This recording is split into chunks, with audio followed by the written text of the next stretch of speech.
யாருக்கு இது மணி பாக்குறா? ஆக்சுவலா நிப்பாட்டுல 5 நிமிஷம் ஆயிடுச்சுன்னா பரவாயில்ல, நிப்பாட்ட வேணாம், அவங்க படிச்சு தானே கொடுக்குறாங்க. ஆனா என்ன செய்யுங்க, 15 ஆயிடுச்சுன்னா அவங்களுக்கு நீங்க சொல்லணும். அதை எப்படி சொல்லணும்னா வீடியோல தெரியாத மாதிரி சொல்லணும். அவங்களும் அந்த நேரத்துல வர அப்படிலாம் ஆக்ஷன் காட்டாருன்னு அழகா சொல்லணும். சரி, வணக்கம் மாணவர்களே, நல்லா இருக்கீங்களா? எல்லாம் ஒரு மாதிரி களைப்பா இருக்கிற மாதிரி இருக்கு. சோ உங்களுக்கு உற்சாகம் ஊட்டுற மாதிரி ஒரு தலைப்பு இன்னைக்கு படிக்கலாமா? ஆர்வமா இருக்கீங்களா? என்ன படிக்க போறோம் அப்படின்றத நீங்க தான் முடிவு போறீங்க. சரி, நான் ஆசிரியர் வந்து உங்களுக்கு ஒரு குறிப்பு கொடுத்துருக்கேன். அதை வச்சு நீங்க சும்மா கண்டுபிடிங்க என்ன. சரியா? ஒரு ஆள் இந்த வாசிங்க. யாரு வாசிக்கிறோம் வந்து நான் வாசிக்கிறேன். வாசிங்க. முதல் முக்கிய அறிமுகமான நிலையை குறிக்கும். சரி, இது என்னவா இருக்கும்னு நினைக்கிறீங்க? சரியா சொன்னீங்க. இரண்டாவது, ஒரு கதையை முன்னெடுத்து செல்லும் நபர், ஒரு கதையின் நாயகன் அல்லது நாயகி. கதை மாந்தருக்கு இன்னொரு பெயர். என்னவா இருக்கும்னு நினைக்கிறீங்க? நாவல், அதாவது வானமலர் நாவல். நம்ம இங்க முதன்மை கதாபாத்திரத்தை பண்புநலர் பத்தி படிக்க போறோம். சரி, அதுக்கு முன்னாடி ஆசிரியர் ஒரு சில விஷயங்களை உங்களுக்கு சொல்லணும்னு ஆசைப்படுறேன். இது என்ன உங்களுக்கு தெரியுது தானே? எல்லாம் படிச்சீங்களா வீட்டுல போயிட்டு? இன்னும் நம்ம வாசிக்க முடிக்கல, ஆனா வந்து நமக்கு தெரியணும் இந்த நாவல்ல வந்து நம்ம பண்புநலர் படிக்க போறோம் அப்படின்னு. ஆனா நம்ம தமிழ்ல மட்டும்தான் வந்து, அதாவது தமிழ் இலக்கியத்துல மட்டும்தான் வந்து பண்புநலர் படிக்கிறோமா? இல்ல. அதாவது மலாய் மொழி இலக்கியத்திலேயே நம்ம படிக்கிறோம். அதாவது மலாய் மொழி இலக்கியத்துல தீராணி அப்படின்னு சொல்ற ஒரு இலக்கியம் இருக்கிறது. ஆனா அவங்க மலாய் மொழி பாடத்தோட சேர்த்து படிப்பாங்க. நம்ம வந்து தனியா இலக்கியம் அப்படின்ற ஒரு பாடத்தோட எடுத்து படிக்கிறோம். தமிழ் மொழியில சேர்த்து படிக்க மாட்டோம். சரியா? சரி, இப்போ நான் வந்து பண்புநலர் பத்தி படிக்க போறேன்னு சொன்னோம்.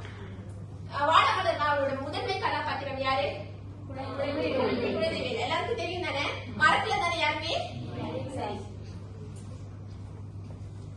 சரி, இப்ப இது யாரு? நம்மளுக்கு வந்து அவரோட முகம் எப்படி இருக்குன்னு தெரியாதா? அதனால நம்ம இவரை வந்து குலதேவியிடம் வச்சுக்குவோம். உங்களுக்கு ஒரு காணொலி ஆசிரியர் காட்ட போறோம், அது முதல்ல பாருங்க. அதை பார்த்துட்டோடனே ஆசிரியர் கேள்வி கேட்பேன், நீங்க எல்லாரும் பதில் சொல்லணும். சரியா? அனைவருக்கும் வணக்கம். என் பெயர் குலதேவி.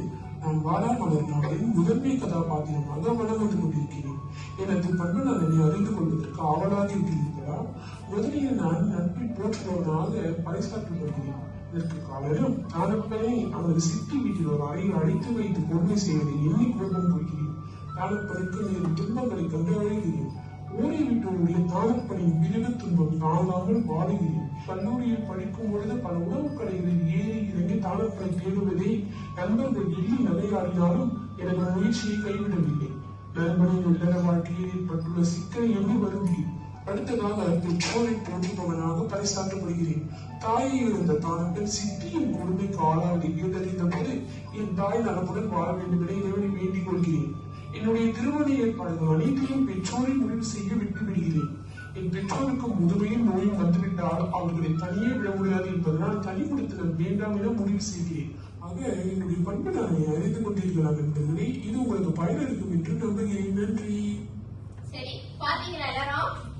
ஓகே, அங்க வந்து 2 பண்புநலன் சொல்லி கொடுத்தாரு. யாரு? நம்ம தானப்பன் வந்து பேசினார்ல, அவர் அவருடைய 2 பண்புநலன் சொன்னாரு.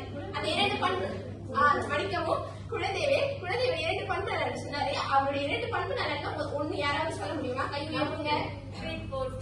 கவிதா சொல்லுங்க. ஓகே, கை தட்டி எல்லாரும். இன்னொரு பண்புநலன் சொன்னாங்க, என்னது சொல்லுங்க? நீலவதி சொல்லுங்க.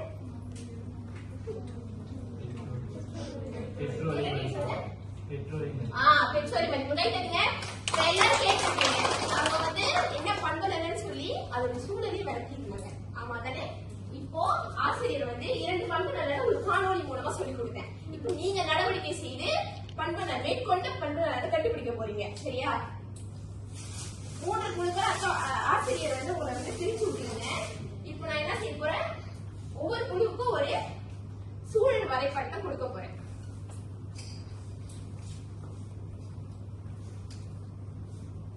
அதெல்லாம் பாருங்க.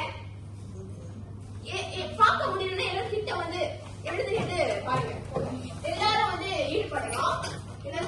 பாருங்க.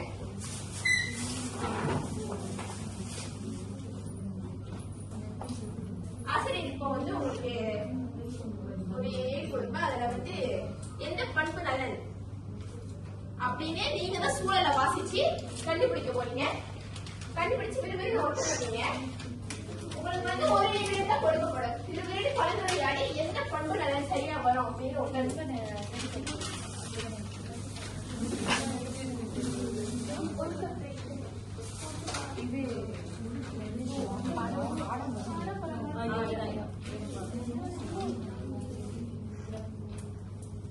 ஏதாவது சிக்கல் இருந்தா ஆசிரியரை அழைக்கலாம்.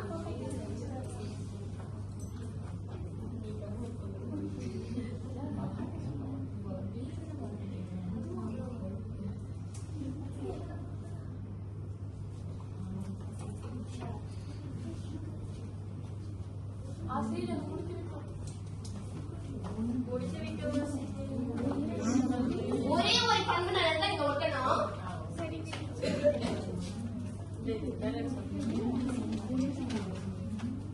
பேர் ஒட்டுங்க.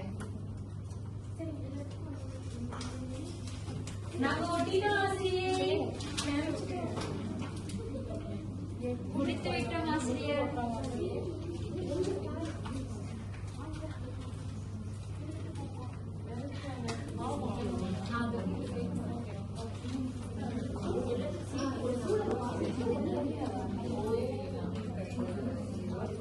எல்லாரும் முடிச்சிட்டீங்களா? முடித்துட்டோம் ஆசிரியர். முடித்து விட்டீங்கன்னா உங்க இடத்துல உட்காருங்க. அடுத்த ஒரு நடவடிக்கை இருக்கு உங்களுக்கு. இதுல வந்து உங்களுடைய உணர்வை வெளிப்படுத்துற மாதிரியான ஒரு நடவடிக்கை. எல்லாரும் தயாரா இருக்கீங்களா? ஆசிரியர் வந்து குழந்தை வேலுடைய 4 முக அட்டையை வந்து தயார் செய்து வந்து கொடுத்திருக்கேன். இப்போ ஒவ்வொரு குழுவிலிருந்து ஒரு பிரதிநிதி வந்து உங்களுக்கு பிடிச்ச ஒரு அட்டையை எடுத்து உங்க கழுத்துல எடுத்து கொண்டு நீங்க கொஞ்ச நேரம் குழந்தை வேலா மாற போறீங்க. மாறி அந்த சூழலை உங்கள் இயல்பு மொழியில பேச போறீங்க. அதாவது உங்க மொழி, நான் இப்பதான் ஆசிரியர் பேசுவேன் அப்படின்னா நீங்க அப்படி பேசி சொல்லுவீங்க. மற்ற குழுக்கள் வந்து நீ என்ன பண்பு நலன் கண்டுபிடிப்பாங்க. ஒவ்வொரு குழுவிலிருந்து ஒரு ஆள் வரணும். யார் வரீங்க? நானு. அந்த சூழல் வரை கற்றுவாங்க. யாருக்கு காட்டாதீங்க. இந்த சூழல் நீங்க அப்படியே வாசிக்காதீங்க. உங்க மொழியில உங்களுக்கு புரிஞ்சத சொல்லுங்க. மற்ற எது குழுக்கள் வந்து கண்டுபிடிக்கிறாங்கன்னு பார்ப்போம்.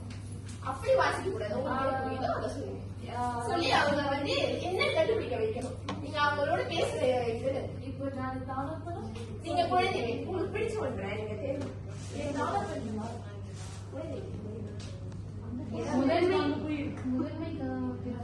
அதாவது முதன்மை கதாபாத்திரம் குழந்தை வீடா இருக்காருல்ல, அவரை பத்தினா நீங்க ஒட்டுனீங்க. அவருடைய சரி எடுத்துக்கோங்க. ஒரு பண்பு நலனை நீங்க ஒட்டுனீங்க.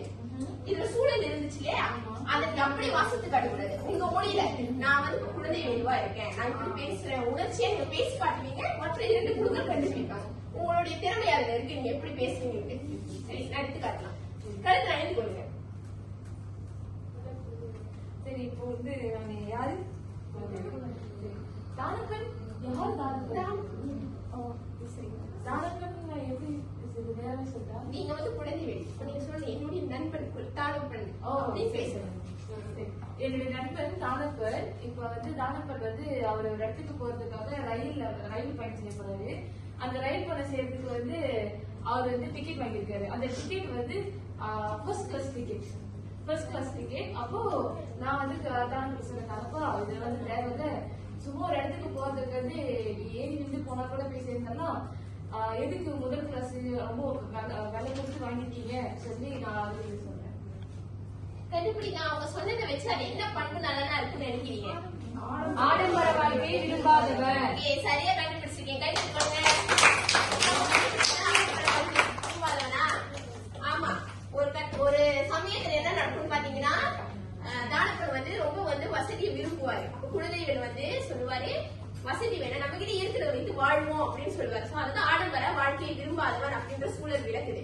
அடுத்த குழுல இருந்து ஒருத்தவங்க வாங்க.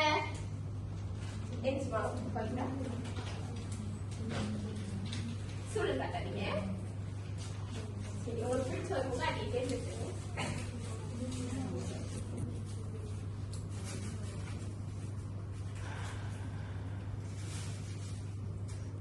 எங்களுக்கு ஒரு 3 சூழல் அதை கொடுத்துருக்காங்க. நாங்க அதையும் இப்ப நீங்க வந்து குலதெய்வி அடிச்சுக்கணும். குலதெய்வி எல்லாம் பேச போறீங்க.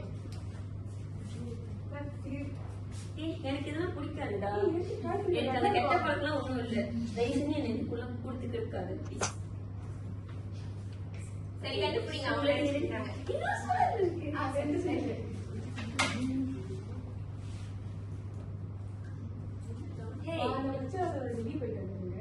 வச்சிருந்தது கூட வெளியே போறியா? அதுக்கு இவ்வளவு மினிக்கி கிட்டலாம் போகணும்னு அவசியம் இல்லையா? எனக்கு கொஞ்சம் கூட உன் ட்ரெஸ்ஸிங் சென்ஸ் பிடிக்கல. சரி நடித்து காட்டினாங்க. அது என்ன பண்பு நல்லா இருக்கும் மற்ற இரு குழுக்கள் சொல்லுங்க. மிக சிறப்பு. நன்றி. நன்றி. ஒழுக்கத்தை போற்றுபவன். யாரு நம்ம குலதெய்வங்களுக்கு இந்த சிகரெட் அந்த புகைப்பிடிக்கும் பழக்கம் அந்த தேவையில்லாத விஷயங்கள் எல்லாம் பிடிக்காது. அததான் வந்து ஒழுக்கத்தை போற்றுபவன் அப்படின்றது இருக்கு. சரியா? இன்னும் மீற ஒரு குழு இருக்கிறது. முன்வாங்க யாராவது. சூர்யா வாங்க கை தட்டி கொடுங்க. அவங்க எந்திரிச்சு வராங்க. சரி சூர்யா உங்களுக்கு பிடிச்ச ஒரு முகாட்டி இதே தருங்க. சரி நம்ம சூர்யா வந்து இப்ப குலதெய்வ மாதிரி இருக்காங்க. சோ பேச போறாங்க கேளுங்க. என் நண்பனுக்கு வந்து நிறைய பண கஷ்டம் ஏற்பட்டுச்சு ஒரு காலகட்டத்துல. அவர் கஷ்டப்படுறத பார்த்து என்னால வந்து இருக்க முடியல. அதனால அவருக்கு பண உதவி நானே செய்தேன். அவரு சீக்கிரம் அந்த இக்கட்டான சூழ்நிலையிலிருந்து வெளியே வந்துடணும், அவருக்கு வந்து நான் பணம் கொடுத்து உதவணும் அப்படின்னு. அதே மாதிரி நான் வந்து வாங்கிட்டு வந்த காய்கறியா இருக்கட்டும், அது வந்து என்னோட சித்தி வந்து அவரை ஏசிட்டாரு அப்படின்றதுக்காக இருந்தாலும் நான் வாங்கிட்டு வந்ததை அவருக்கு கொடுத்து நான் அவருக்கு உதவி செய்து அவரும் நல்லா இருக்கணும் அப்படின்னு மனசார ஆசைப்பட்டேன். சரி உதவும் மனப்பான்மை கை தட்டுங்க. சரி நம்மளுடைய குழந்தைகளோட 5வது பண்பு நலனை என்னன்னு பாத்தீங்கன்னா உதவும் மனப்பான்மை கொண்டவன். ஒரு கட்டத்துல சித்தி வந்து காய்கறி வாங்கிட்டு வர சொல்லுவாங்க. யார நம்ம குழந்தை தானப்பன வந்து வாங்கிட்டு வந்தாலே அந்த காய்கறி நல்லா இல்லைன்னு சொல்லிடுவாங்க. அப்ப அது என்ன செய்யறதுன்னு போய் கடையில் இருக்கும்போது அவங்க வாங்க மாட்டாங்க. அப்ப நண்பர் குழந்தை தான் பணம் கொடுத்து அந்த காய்கறியை வாங்கிக்குவாரு. சோ அவருக்கு உதவும் சரி 5 பண்பு நலன் நம்ம படிச்சோம். யாரால அதை ரிகால் பண்ணி சொல்ல முடியும்? கை உயர்த்துங்க. சுஷ்மிதா சொல்லுங்க. நட்பை போற்றுபவன், பெற்றோரை மதிப்பவன், உதவு மனப்பான்மை கொண்டவன், ஒழுக்கத்தை கடைபிடிப்பவன், ஆடம்பர. மிக சிறப்பு. கை தட்டுங்க. அனைவரும் என்ன பண்ண போறீங்க? ஆசிரியர் வந்து உங்களுக்கு சிறு தாள் கொடுப்பேன். நீங்க எல்லாம் எழுதுறீங்க. படிச்ச 5 பண்பு நலனையும் நீங்க எழுதுறீங்க.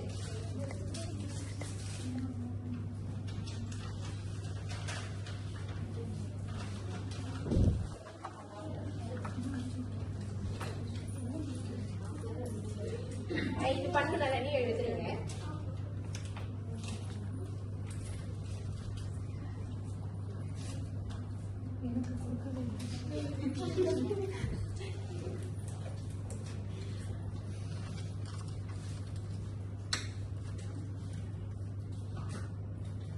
பண்பு நலன் படிக்கணும் இல்லையா? அந்த 5 பண்பு நலனை எழுதுங்க.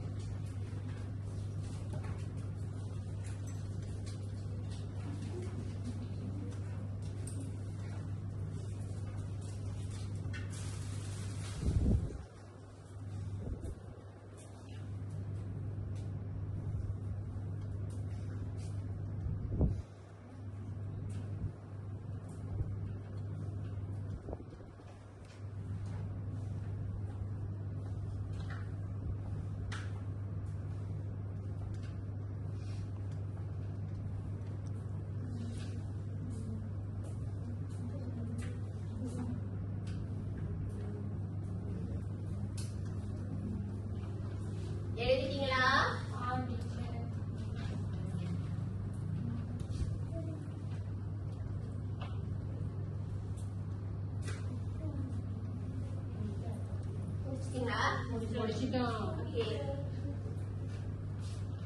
லோஷ்னி நீங்க எழுத அந்த 5 பண்புகள் எனக்கு சொல்லுங்க.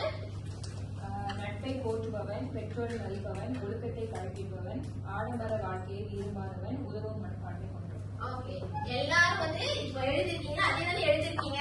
மாற்றம் எல்லாரும் எழுதிருக்கீங்களா? சரி, இன்னைக்கு ஆசிரியர் உங்களுக்கு 5 பண்புகள், அதாவது நம்மளுக்கு முதன்மை கதாபாத்திரமான குழந்தைகளோட 5 பண்பு நலனை சொல்லி கொடுத்தேன். இப்ப உங்களுக்கு என்ன வேணும்னா வீட்டுக்கு போயிட்டு நீங்க மேற்கொண்டு சில பண்பு நலனை நம்ம குழந்தைகளை பற்றி கண்டுபிடித்து கொண்டு வரணும். அடுத்த வகுப்புல ஆசிரியர் கேட்ப நீங்க சொல்லணும். சூழலையும் படிச்சு வைத்துக் கொள்ளுங்க. உங்களுக்கு புரிந்த முறையில நீங்க சொல்லலாம். ஆசிரியர் தவறுதான் திருப்பி சொல்லுவேன். சரியா? நன்றி மாணவர்களே. நடவடிக்கை பிடித்திருந்தது. மாணவர்களே.